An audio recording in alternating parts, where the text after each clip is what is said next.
Donnie and Dolly, the team is supported by ableauctions.ca. Closing your business? We can help.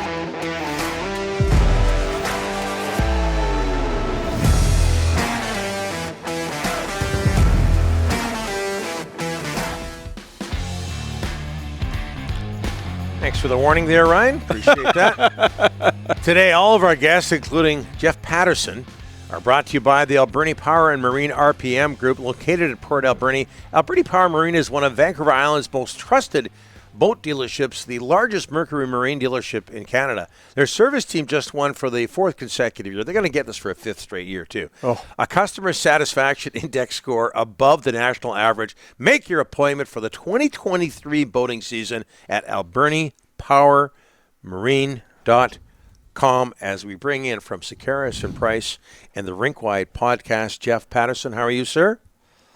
Dolly, I'm doing well. Are you guys getting along today? I watched the big fight over Steve Francis yesterday, and let me say this.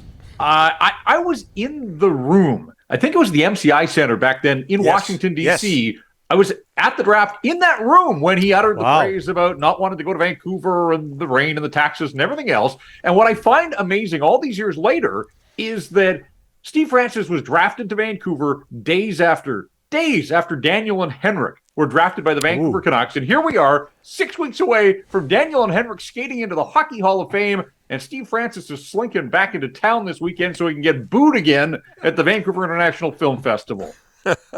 Unreal. Were you at the game when Houston came into town with Steve Francis? I believe it was on a Sunday. I was at it. It was just tremendous. At least there was emotion in the building, which wasn't always the case with the Grizzlies.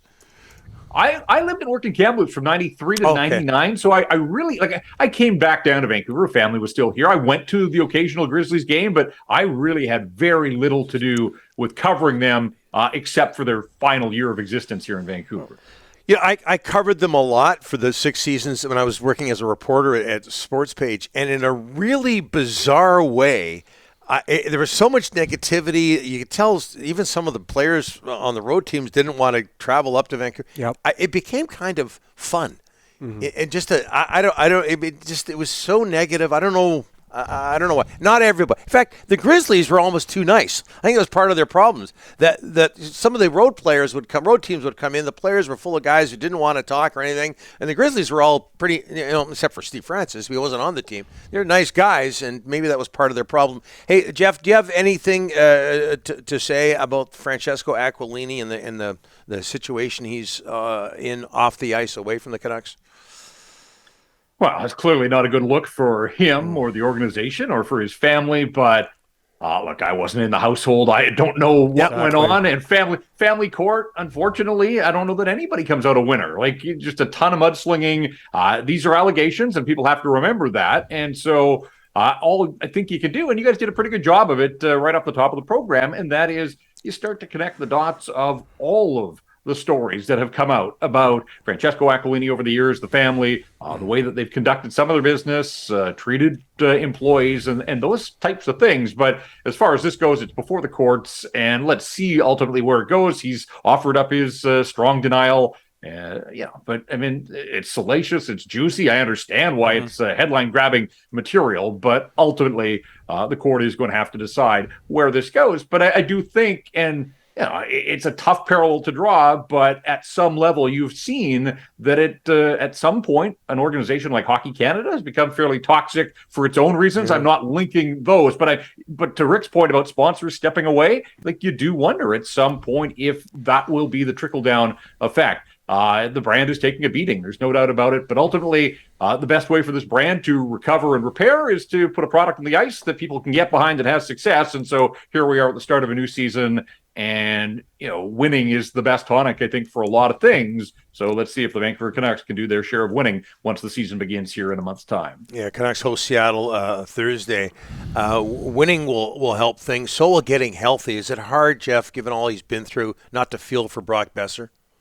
Yeah, 1,000%. He just looked like he was in a great headspace at Whistler last week. He came out. I asked him that question about, is this season for 30 goals? This is the season. That's all I'm saying. This is the season. You know, it's a great answer. It was short. It was sweet. And I think it spoke volumes. He knows people have been talking for years about can he get to that 30 goal mark? But people have also been talking about, can he stay healthy? And I guess the silver lining in all of this is that it happened at training camp. We are still a couple of weeks away from the start of the regular season. The timeline the team gave was 3 to 4 weeks, although Bruce Boudreau said yesterday he was going to be back on the ice maybe as soon as today. So hand surgery shouldn't affect the feet. He can keep skating and keep his cardio up, but it sounds like he's going to miss the season opener. And if you remember last year, he pulled something in the preseason and was unavailable for the first 4 or 5 games. And so, it's twofold. It's tough for Brock, but it's also Bruce Boudreau has been all business since the start of camp about trying to forge chemistry in these lines and can't even get through the first weekend of the preseason and the end of training camp. And it's not just Boeser, it's Mikheyev. And then yesterday out at UBC, the line's totally in a blender because people are having to move around and plug spots and fill holes. So it's disappointing, certainly. But with Mikheyev as well, just a couple of weeks, they're saying this isn't long term. This isn't 6 weeks. It's not 3 months.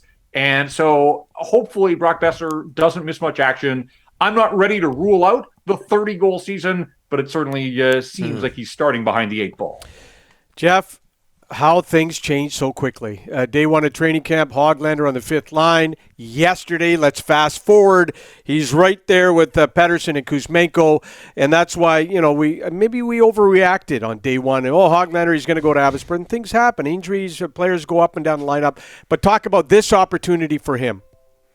Yeah, and I was glad to see that Bruce Boudreau did praise him after the Friday session up in Whistler because, to my eye, Hoaglander seemed to have some jump. He did look. He stood out to me. And again, it was only a couple of training camp sessions. The other thing, too, Rick, is, yes, he was on, I guess, what was the 5th line with Linus Karlsson and Nils Hoaglander, the 3 Swedes. And it's funny to note that of those 3, Hoaglander's the youngest, by the way, and has already got 2 years of NHL experience under his belt. But remember, 12 forwards will line up in a game, but they're going to carry at least 13 forwards. So there was always this possibility that he could be the extra forward. I guess the question was, what's in his best interest at this stage of his career? Is it being the extra guy and maybe not being in on a nightly basis, or going to Abbotsford and playing a ton as a frontline player and power play and boosting that confidence so that he's ready when the call comes? But a player like that, this is where the Canucks feel that they've added some depth in the offseason, that he got pushed down a little bit to start training camp. But, hey, injuries are a fact of life in a contact sport like hockey.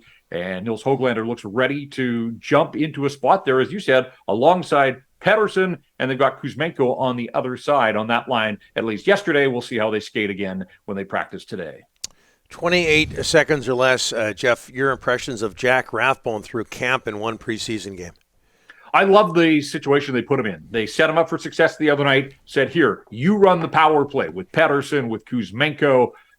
Garland was out there. There was some quality. He played a ton, 26 minutes. Was it a perfect night? No, but it was the opening night of the preseason. He and Luke Shen have been paired together, so they've sort of insulated him with this veteran that the players all love, and obviously the fans love as well. So I think the Vancouver Canucks have put Jack Rathbone in a position to succeed. He's a confident guy. He's a smart guy. And I thought Sunday, albeit a split squad game against an undermanned Calgary team, was a big step forward for Jack Rathbone. And I just want to see more from him here as camp and the preseason moves along. And the Canucks in Seattle on Thursday. Jeff, sorry I went on and on about my days covering the Grizzlies. We would have had more time for you, but I thought people would be really interested in that. But thanks for this. Really quick Grizzly story, because as I said, I only covered them the 1 year, and I always heard that Grant Long was one of the good guys. And I think really nice guy. Really nice guy. I show up, and I was a hockey guy. I showed up at a Grizzlies practice for some reason, and I asked if I could speak to Grant Long because I thought I'll go take the easy route here, the path of least resistance. And Grant Long comes over, and then he has to flag down the PR woman, who was Debbie Budd at the time, yes, and say, "Hey, Debbie, is this guy okay?" I needed validation from the PR staff to interview Grant Long. So even the good guys were a little bit skeptical. And Debbie said, no, he's not a good guy, and the rest is history. Never seen again at a Grizzlies practice. Yeah. And Grant Long was a UFA, which was unheard of because the UFA's coming to Vancouver at the time. And I told this to Donnie, he doesn't believe me. But you always go on. Nobody wanted to play here. Doug West, you're traded to Vancouver. I'm going to knock back 17 beers, Jeff. Come on. Thanks for this, Jeff. That sounds like a normal Thursday for you, Dolly. Friday. Tomorrow. Yeah, 2 days from now. Oh, 2 days. Yeah, today's Wednesday. Thanks, Jeff. Appreciate it. All right, guys.